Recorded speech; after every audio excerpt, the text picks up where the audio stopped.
How's it going, everybody? Bryan Alvarez here on Wrestling Observer Live. We are here every day, Monday through Friday, noon Pacific, 3 Eastern, Sundays, 3 Pacific, 6 Eastern. We have got a lot to talk about here on this show today. If you have not heard it yet, I have not heard the entire thing. I'm about halfway through. But I cannot recommend the Talk is Jericho with Jon Moxley enough. I guess to cut to the chase, the first 5 minutes of the show is the former Dean Ambrose talking about how thankful he is for his time in WWE, all of the work that he got to do with Make-A-Wish. He met his wife there. If nothing else, they'll always have each other. He's very grateful for going there as a kid and leaving, I guess, as a man. So, starts with some nice things to say about WWE, and then, I don't know if it's an exact quote, but it's something like, let's spend the next 2 hours burying WWE. And basically, if you want to know why Jon Moxley decided that he was going to leave WWE, he gives you every reason.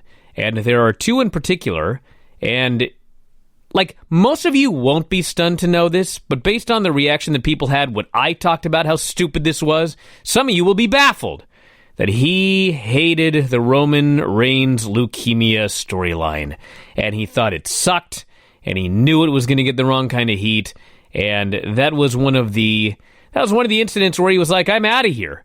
And he didn't quit. He made it very clear, I wasn't going to quit. I wasn't going to ask for my release. That's not how I do business. I'm just going to stick around till the end of this contract. I'm not going to re-sign, and I'm going to leave. And that is exactly what he did, and he is as happy as can be right now. So it's almost a 2-hour podcast. I strongly recommend you listening to it. We're going to talk about it here today on the show. We've also got a lot of other news, including everything going on today. AEW, WWE, SmackDown, all sorts of things. The show coming up in Saudi Arabia, and so much more. So we will kick that off after the break. If you want to give us a call, 844-411-5411. Text messages, 425-780-7566. Back in a moment. Wrestling Observer Live. All right, before we start talking about this Jon Moxley podcast here, I do want to lead with this, which seems like it has nothing to do with anything, but has everything to do with everything. So yesterday, WWE released a lineup for SmackDown, which lists a Kevin Owens show with Dolph Ziggler. Bayley is going to face Lacey Evans in a non-title match. Dolph Ziggler will also make an appearance, it says here, on the Kevin Owens show. And it goes through the other things on the show as well. And I don't know if you watched SmackDown, everybody, but there wasn't a Kevin Owens show with Dolph Ziggler. And this preview was released at 1:30 p.m. on Tuesday. So between 1:30 p.m. and SmackDown going on the air, they changed something that they had not only planned, but had advertised in advance. It happens every single week. Now, this Jon Moxley podcast, Talk is Jericho, I've heard half of it. I am salivating to listen to the second half. I can't tell you how excited I am. I mean, this is the best podcast in years, and I'm going to tell you why. And this is a person who, I feel I've done a lot of great podcasts over the couple of years, but the reason that this in particular is the best is because, in my opinion, I have ranted about all of this. I have reported on all of this.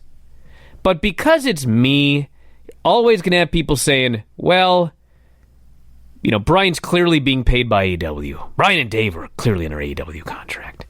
Oh, they hate everything about WWE. Bryan doesn't know anything about anything. He's got no sources. I've heard all of this over the years.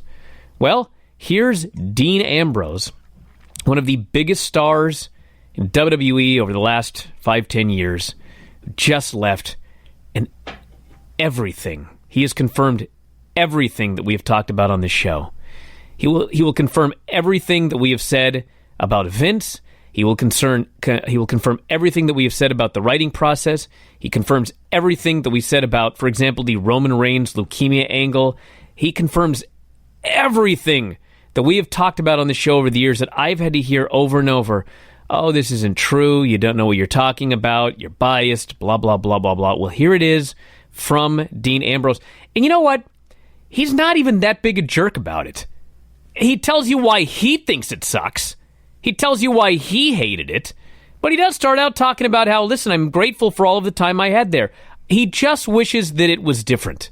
He hopes that he can go to AEW and prove that there is a creative process that can be successful in professional wrestling. And he hopes that whatever that they do in AEW, it causes WWE to change the way that they do the creative process. Now, is there much of a chance of that happening? I don't think so. But maybe, if AEW is successful enough, they will change the way that they do business. The only thing that he said that I guess was different from the way that we describe it. I mean, many times when there's something really stupid, like, for example, the Roman Reigns leukemia stuff or some of the other promos he did, I mean, every promo I hated, he hated. It's not even like I was being a jerk about it or anti-WWE. He hated it too. The promo where he had to come out like a gas mask and he had to talk about how the people stunk. It's just so stupid. And I would rant about it on Raw and I'd say, God, these writers are horrible. And invariably, every time Vince would say, it's not the writers, it's Vince. It's not the writers, it's Vince. Well, if you listen to the show, he buried the writers. Obviously, he buried Vince as well, but you know what? The writers have to write stuff that then has to go through Vince. Vince is not sitting there writing a promo about a dude in a gas mask and how much the fans stink. I mean, he flat out buried the writers. Like, who writes stuff like this? Nobody talks like this. It starts with the writers writing horrible promos, and all he could do was pray that some of these horrible promos, he could get rewritten before those promos got to Vince. Because if Vince saw them, he knew Vince would love them. So he begged these writers, dude, can we not talk about the pooper scooper? Can we get that out of this promo before it gets to Vince? And he noted, like, yeah, one day I actually got that out of there before it got to Vince, but then I was so tired, I was so mentally exhausted, I was so just wrecked from a day of dealing with all of this stuff that the next thing I know, I'm in the ring, and I say a line about Dean Ambrose's leukemia, and the moment it came out of my mouth, I thought, oh my God, I can't believe I just said that. He was so distracted and worried and trying to deal with all of this other stuff that he ended up saying something even worse. So that is the WWE creative process. You can get 2 hours of this. Everything that we've ever talked about Vince, the lines that Vince loves, the comedy that Vince loves, the way that Vince tries to, as he says, use the Jedi mind trick on you to say things you don't want to say. It's all there in that podcast. You should all listen to it. We'll have a much easier time getting along on this show, I might add. So I'll get Mike's quick thoughts, and then I want to go through all of these text messages because, yes, 5,000 text messages here, all about the Jon Moxley interview on This Talk is Jericho. Well, I did hear the whole thing, and, you know, he may not have done himself any good by making that joke about burying them for 2 hours because he didn't bury WWE for 2 hours. He just told the truth.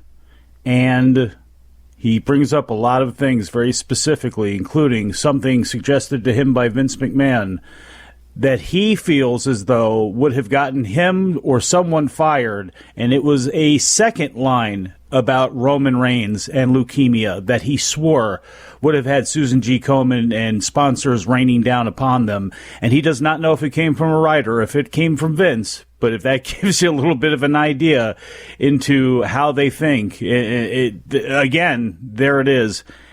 He gives you the stories right off the bat. The two stories that he says in his words, when he looked at the calendar and started counting down the days, and then the second one where he absolutely knew 100%, no turning back, that he was gone, and that was the day that he almost walked out. And it is really something else to hear this and go through and hear what we tell you every week, and what Bryan tells you and Dave tells you and many others tell you every single week or every single time it comes up. What Vince thinks he's doing is fantastic. This is some good S, pal. This is it. This is what you. This is what you would do. That's why the people love you.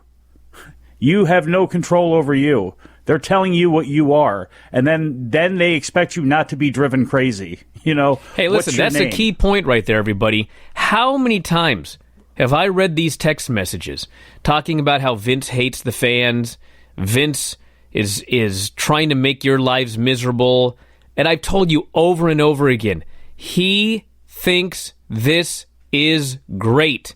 He thinks he's putting together a Raw show that is awesome. He thinks these lines are fantastic. And check this out. Watch what Sami Zayn has been doing in the last couple of weeks and listen to Dean Ambrose talk about having to put on the gas mask and bringing up the story about the pooper scooper and all of these things, having to deal with all of these disgusting people. And that was the thing, as you'll hear in the podcast, that was the stuff that actually almost got him to walk out, because he was just driven that much up a wall because he likes professional wrestling and things that make sense. How does any of this ever make any sense? And he tells you about his professionalism, too. And again, we're not there. We don't know. We're taking this one side from Jon Moxley talking to Chris Jericho. But he says, as a lot of people who are successful do, I'm going to take this on my shoulders. I'm going to do the best I can with this nonsense. But I can't say I'm all in on it. And then they play the mind games with you where, if you had a problem, why didn't you come to us? He did come to you a zillion times, and that's when, again, the breaking point that he got to is one that a lot of people have gotten to over the years, and now is particularly significant because, well, there's options. This person here says, we all know he's going to die in the chair. That was Jon Moxley about Vince, best thing in the podcast. Well, that's patently obvious. I mean, he ain't leaving. Person says, the Moxley talk is great, confirming how everybody thinks WWE's run. The second half is just as interesting as the first half you've heard. It's great how Jericho barely says a word and just lets Moxley get everything off his chest. Well, that's how you do an interview. He says, what he says about Tony Khan confirms that AEW is in good hands. Vince is out of touch, this person says, confirmed by Moxley. This person here, damn right, everything Jon Moxley said on his podcast is what you've been preaching for the last 4 years, what fans have been preaching, while people said we were nothing but negative marks, to stop complaining, stop watching, etc. After today, where are these people now? Validation feels great. Well, I'm sure they'll be in my inbox. Stand by. Observer Live. All right, we'll go to phones in a while, but let's just keep going through these text messages. Bert says, Moxley is going to take on Juice Robinson for the U.S. title. Is it too early for Mox to lose, or is New Japan willing to put the belt on him for exposure? He absolutely should win. He absolutely should win. I don't know if he will, but I would say, if I had to predict, 95% chance he's winning. There's a lot of people that are shaky on that one, too. I don't know. For me, those two with physicality, I think Juice Robinson's an underrated kind of guy because of his goofy look, especially the look he's got right now and everything. But I think he's really good, and I think those two slamming into each other at top speed is going to be very cathartic for Jon Moxley, and I think he's going to end up with some good stuff. Spurs says, Moxley also touched on how they overthink everything, but phrased it as, quote, they have to put their spin, hands on everything, justify a paycheck. It would be much better if they gave wrestlers more control over their stuff. Facts, because he brings up in the episode, too, and provides an example of where writers and other people get involved providing this verbiage and putting things in a way where nobody would ever says it, and on top of it, it comes off sounding completely unbelievable to the fans. Part says, I know WWE fans were in trouble the second Jinder won the title 2 years ago. That proved that they feel like they can do anything they want. It doesn't matter. It set the bar at an all-time low. I feel as though we are witnessing history right now. WWE is literally self-destructing regardless of AEW, and now they're going to have legit competition most likely, and it's going to be interesting to watch as Vince loses his mind. Well, as I've said before, WWE has so many resources. They have so many sponsors. They have a $2.3 billion television deal. The company's worth $7 billion. Yeah. I mean, they're not going to be defeated by AEW, but absolutely for sure, if there ever was a time for another promotion with resources to spring up and offer an alternative to WWE, it's right now. This is the best time since 1995. It is a significantly better time than 2010 when Impact decided that they were going to go head-to-head with Raw. It's a much better time now. And it was a worse time in 2010, and Impact really didn't do that bad for a few weeks there. Unfortunately, they were head-to-head with Raw. That was a huge mistake. But this is the best time for someone to spring up. This is agriculture. Like, WWE still got the lush, great piece of real estate, but if the farmer doesn't know what he's doing and doesn't understand his conditions and he's a shell of his former self, whatever he plants isn't growing. And that's the concern for WWE later on down the line.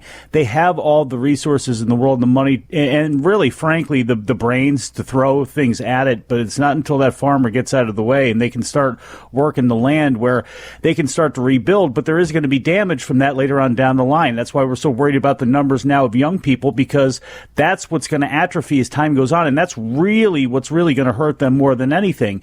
In the same breath, you can still have another piece of land that's also growing, maybe something a little bit different, but it still can also be successful. So regardless of what WWE does right now, there's still room for AEW to grow, and they can only grow a little bit further and a little bit further if they just look at what WWE has done and just don't do that, which most people can't seem to get out of their own way to do. All right, this is a person who has compiled the main comments here very quickly. Says he knew he wanted to leave the company in July 2018 when he was out with an injury. That was the triceps injury and subsequent staph infection. Refused to read a scripted promo because he believed it was idiotic and ridiculous, while Vince believed it was great. Talks about the promos he read while feuding with Seth late last year, how they made no sense. He tried to rewrite them and got frustrated when he couldn't. He talks about, by the way, how he would shoot like 5 promos and then do a live promo, and he'd go back to his hotel, and he had absolutely no idea what he said, what anything had to do with anything, how this built up anything. It was just words that came out of his mouth. Says he thought cutting the promo talking about Roman's cancer was distasteful. Says he felt like walking out on Raw when he got shots during a promo, and that was the day he 100% knew he was leaving and not coming back. This was the day he was inoculated, which was incredibly stupid. Vince tried to talk him into saying another cancer remark about Roman. He says it was so bad they would have lost sponsors. He refused to even say it on the podcast. Says he was excited to return to wrestling when he was injured, but not excited to return to WWE. Says if there was no other wrestling promotion other than WWE, he still would have left. Vince didn't know he was unhappy, quote, didn't know, even with the John Dean thing being open and him being open with his frustrations to Vince about these scripts. He was fine taking bumps from Nia Jax, but felt like it was them punishing him for leaving. They offered him a new contract. He didn't even look at it. His goal in AEW is to be the best version of himself, looking forward to creative freedom. Says Tony Khan is the exact opposite of Vince. He likes him and the fact that he's a huge wrestling fan. Talks about using social media now that he's out of WWE. And he told Seth that he is a wild animal that has been domesticated for too long when Seth got upset about him leaving. So, there you go. The Jon Moxley interview. Let's go to the phones. You've been waiting a while. You're on the air. What's going on? Hey, how's it going, guys? I'm from Los Angeles. Did you guys catch that video promo of Jon Moxley? I think it was uploaded by AEW on Twitter.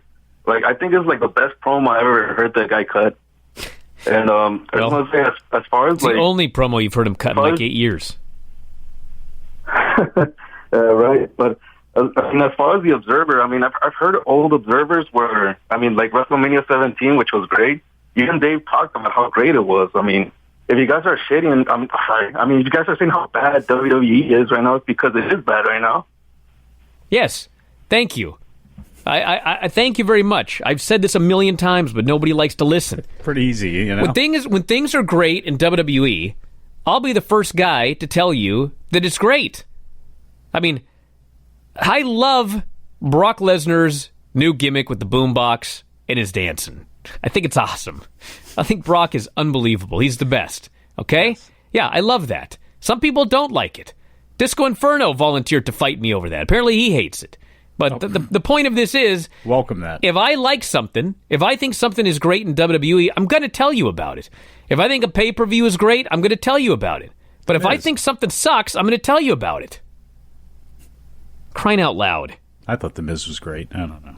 This person says, do you see Randy Orton going to AEW when his contract is up? I have no idea. But I mean, Randy Orton is, what is he now, 40? Something like that. It's like a 40-year-old guy. He's got 5 kids or something like that. He is like totally dad Randy Orton right now. And it's great, actually. You know, listen, I don't know what the guy's going to do, okay? But if I were 40-year-old Randy Orton and I had 5 kids that I had to feed, and a company came to me and they said, like, listen, well, you're probably, I don't even know, like, listen, AEW has a budget, okay? They do have a budget. They're not just going to say, we'll pay you $5 million and come in. They have a budget. I don't know what they'd pay Randy Orton, but maybe they'd pay him what he's making now. Maybe they'd pay him a little bit more. Maybe they'd pay him a little bit less, okay? But even if they said, listen, right now we can't yet afford to pay you as much as you're going to make with your downside and your merchandise and everything. But, like at most, you're going to do 60 dates a year. And you're going to have creative freedom. and you're going to be able to do whatever you want, and you're not going to read stupid promos. I mean, I'd do it if I were Randy Orton, but I'm not Randy Orton, so I don't know what the guy would do. I don't know what he has in the bank, because I think that's what really it comes down to. Can he survive with those 5 kids, working a much lesser of a schedule with AEW too? It's like, if I were him and I had that option, like, I wouldn't sign with them, quote unquote. I would work when they needed me to work and when I needed money. You know what I mean? To me, that's where AEW can be awesome too. Is, I'm not saying a way station for guys, but guys of good value down the line who don't want to make appearances for WWE and want to do a little bit something different or more creative, but don't have to be latched onto it and locked into it. I mean, obviously, again, hopefully this provides some better options. Bert says, was listening to Moxley and talk as Jericho. It is just baffling to hear how far gone Vince is creatively and how he is surrounded by so many yes men. That was baffling? Been talking about that for years. Yeah. This person goes, should have been renamed The Emancipation of Bryan Alvarez. Yeah, I agree with that. I'm on boat with that. Can't believe it. You're able to turn this around to you. You're right, I am. You don't understand, Mike, the criticism I have to get every day from these idiots. Boy, it's... This person says, I can't see Randy leaving. He has a sweet deal with WWE. Well, it depends on what your sweet deal is. If you get equal money to work 60 days, the other deal's sweeter. If hey, we're going to fly your whole family down. You guys can hang out, or they can hang out at the beach while you work the weekend. What do you think? I'd be all for that. This person here says, interesting thing is Moxley said that they created the Shield Network special as a goodbye to him, and they only paid him $500 for the show. That's spite, baby. Yeah. Gave him the minimum. Hey, that's all. If that's the minimum, that's what he got. This person says, I thought Moxley came off excellent. Even when he hated things, he would speak up, but also compromise, knowing he could leave the following year. That's how a professional does it. Now he is free.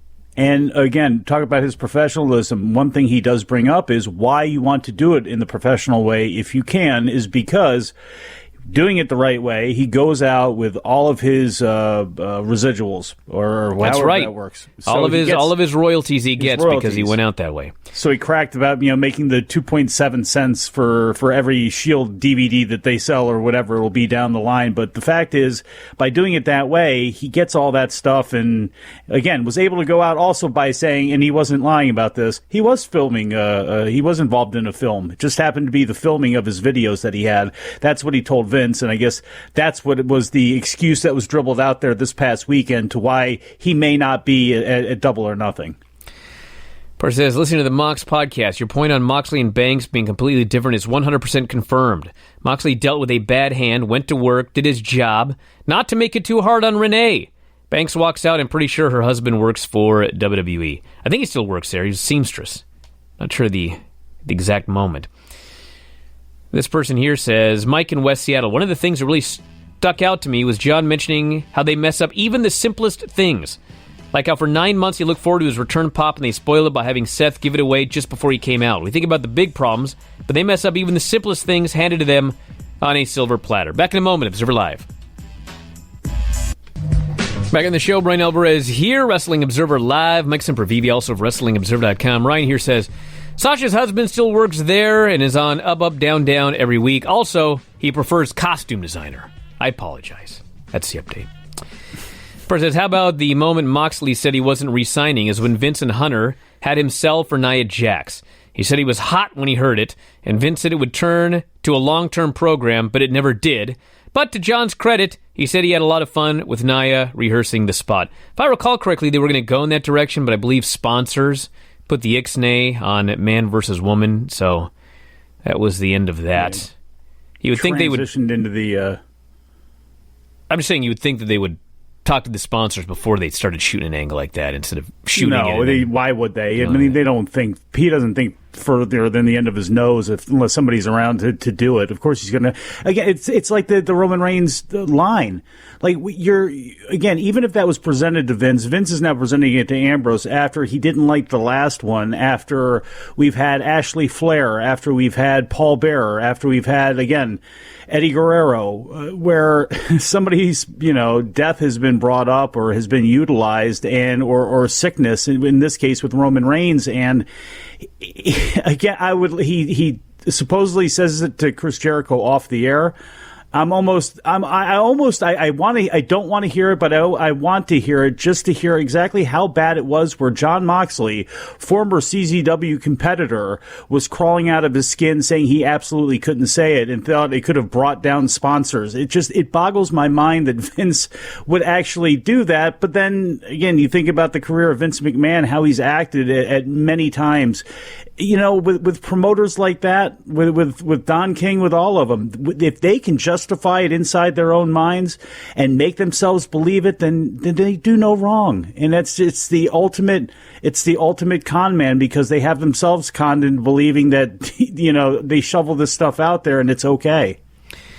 Bert says, after the Moxley interview, people online are now being more sympathetic towards Sasha Banks. Can people really feel that way when John worked to the end of his deal and she went home and reportedly went silent on WWE? Yes, because you're dealing with Sasha Banks fans. They come out of the woodwork and they come after me. He flat out said, I'm not going to do business like that. It's a very superficial way to look. If you just look at creatively, like what these people have put on them and what it's like to work there and stuff like that, yeah, people will do that. But there are many people that are not going to pull back that layer that obviously some people, the Sasha Banks, you know, hardcores and those types of people don't. But the average fan, I don't think is thinking that deeply into it. So I don't want to lump in everybody together. But yeah, so this is the blessing and the curse of a Sasha Banks supporter, is that they were the biggest beehive in the world to sting away when it comes to Sasha. Well, this is the recourse back in their face, because she didn't do things the right way. She did make a mistake. Her mistake, frankly, was re-signing thinking anything was going to be different for what was going on. I mean, this is, again, and that's everybody in the company, and even Dean Ambrose says it. You know, he got Jedi mind tricked by Vince when it came to the first thing that he said about Roman Reigns' leukemia. I mean, you fall into the trap. You want to do well. You have pride in yourself and in your profession, but you can't let your employer take advantage of that. And if you've been there, you know what it's like.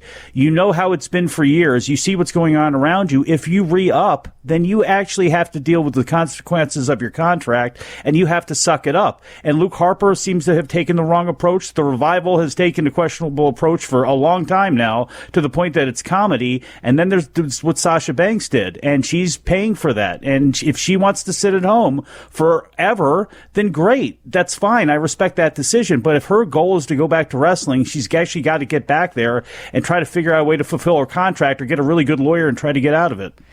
First says, the way Moxley expressed himself and vindicates your view on Sasha. Moxley was treated way worse, still tried his best, even when he knew he was out.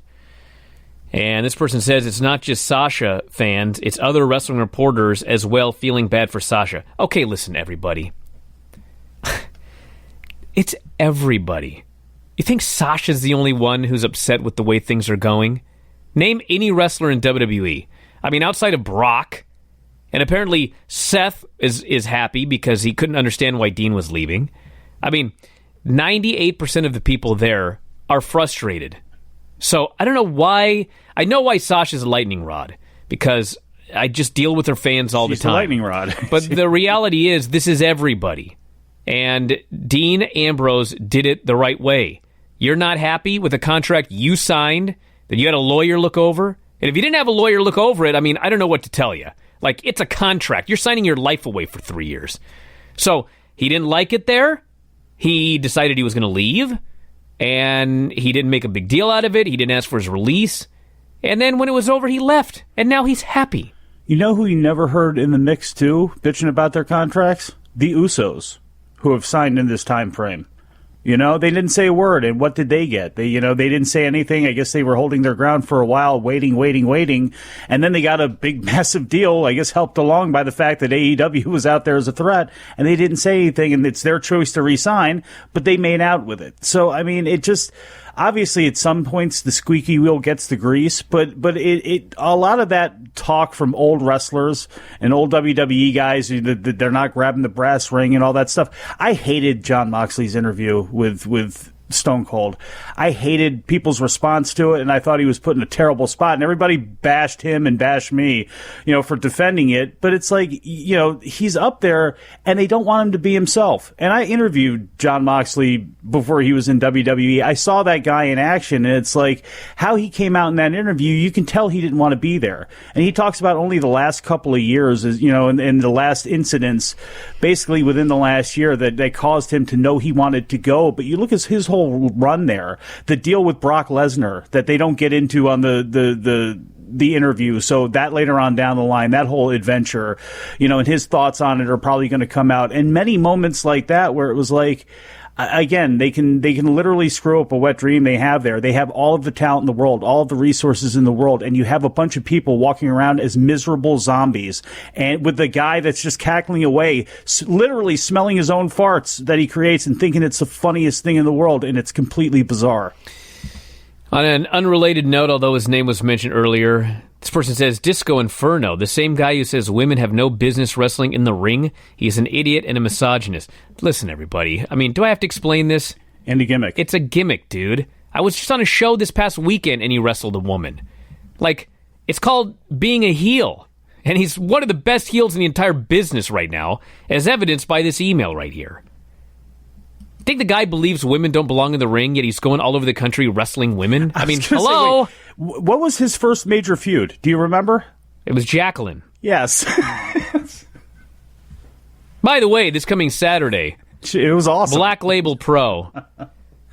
I'm going to destroy Marco Stunt. I massacred his younger brother, Logan. I beat that kid so bad. I beat the hell out of him. Was called. That's how bad you beat I put him in a figure four leg lock. And you want to know something that's funny about that figure four leg lock? What's that? I put him in that figure four leg lock to break his leg. And I was so determined to break his leg that, I wouldn't have even cared if they would have reversed the decision. Because that ref asked me to break the hold, and I did not break that hold. And I was like, I'm going to break this kid's leg. If you want to reverse the decision and give him the win, go for it. But I'm breaking this kid's leg. And that ref stood there for 3 minutes and did nothing.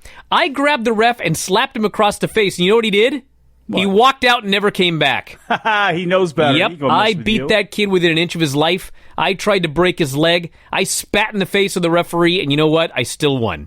So, I did that to his little brother, who I never even had a problem with, except he's related. So, it's coming Saturday night, Black Label Pro. You can head out there for the final match you'll ever see Marco Stunt in. I'm not making this up. His whole family is going to be there. Do you understand what I'm saying? Well, they're going to stop making cookies and climb out of the tree and make it to the match? His entire family is going to be there. His Little brother Brooke, on one leg is going to be there. His father is going to be there. Tiny stunt. As God is my witness, I'm not saying this as part of some character wackiness. This is a fact, as God is my witness. His mother hates to see her boys get chopped. I am not making this up. And she's going to be in the front row. So, if you want to be part of this, June 1st, RDS Gym, 1260 Arrowhead Court in Crown Point, Indiana. Barry Windham is going to be on the show. Barry Windham is there. There's something about Barry. The link for tickets, I'll retweet it right now. It's going to be at the top of my Twitter, at Bryan Alvarez. But if you want just the link, it is sabarry.bpt.me. It's easier to just go to my Twitter, at Bryan Alvarez. Grab your tickets now. I promise you will have the time of your life. This coming Saturday night, Crown Point, Indiana. Myself versus the whole Stunt family. It all ends this coming Saturday night. And I can't wait. I know you cannot. In another incarnation of this show way back when on Wrestling Observer Live, Jim Cornette was on and mistakenly called you Barry, I believe, for the entire broadcast. I wasn't mistaken. It's an old gimmick.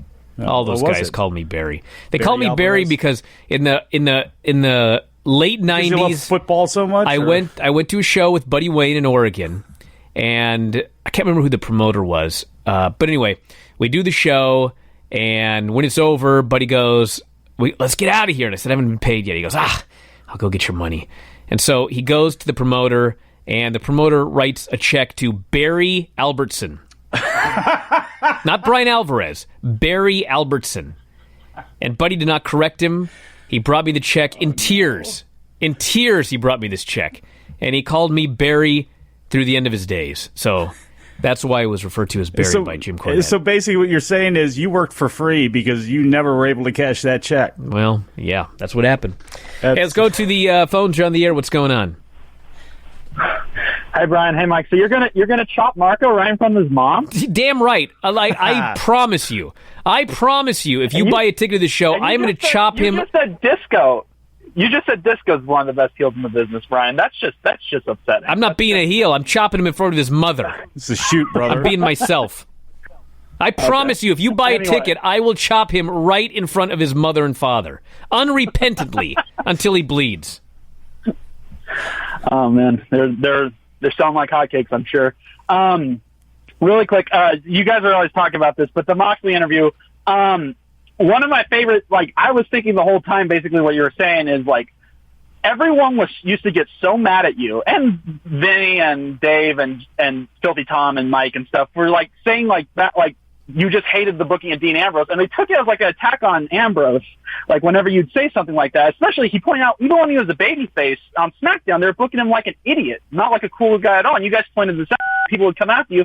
My favorite part about that is, no one hated that more than Dean Ambrose himself. He thought he looked like a fool. And everyone was just and it's just, I just think people need to differentiate with you guys. When you're saying this, you're not attacking the people themselves. You're attacking how they're booked, how they're portrayed.